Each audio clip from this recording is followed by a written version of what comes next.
Her har vi en temperaturlogger i vores kålugleprojekt. Den her måler temperaturen i luften.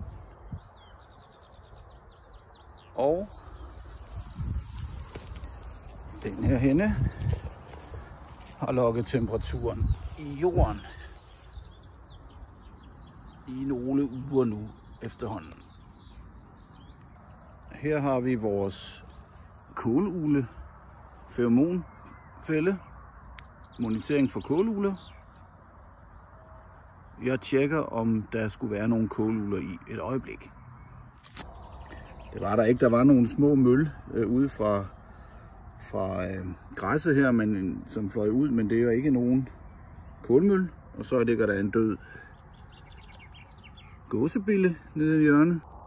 Da vores temperatursumsmodel den nu siger, at der faktisk kunne være en risiko for æglægning af kåluglen, så vil jeg prøve at gennemsøge nogle planter her af spidskål, for at se, om der skulle være æg efter kåluglen. Og kåluglen lægger jo typisk æg i nogle klaser, kan man sige, eller flere æg sammen, fra 10 til 90, siger man. Hvidlige æg, sådan lidt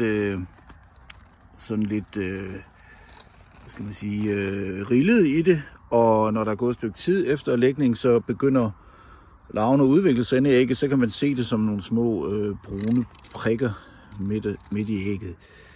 Og de farves mere og mere brune og orange, jo ældre, jo tættere de kommer på at klække. De vil gerne lægge æggene på undersiden af bladene, nogle af de gamle blade, siger man, som oftest, og de er svære at finde. Jeg prøver lige sådan at kigge nogle planter her igennem, for det har jeg bestemt mig for i vores projekt, at vi skal finde de her æg og små larver, når der er dem. Men indtil videre har jeg ikke rigtig fundet nogen. Jeg har fundet disse 3 små grønne larver, tydeligvis uglelarver, vil jeg sige, i noget rød spidskål. Ikke i den mark, hvor vi har fælder oppe, men interessant. Jeg har også set en enkelt enten gammel eller nimetal uglelarve i dag. Men der er 3 larver her, som måske kunne være kålugler.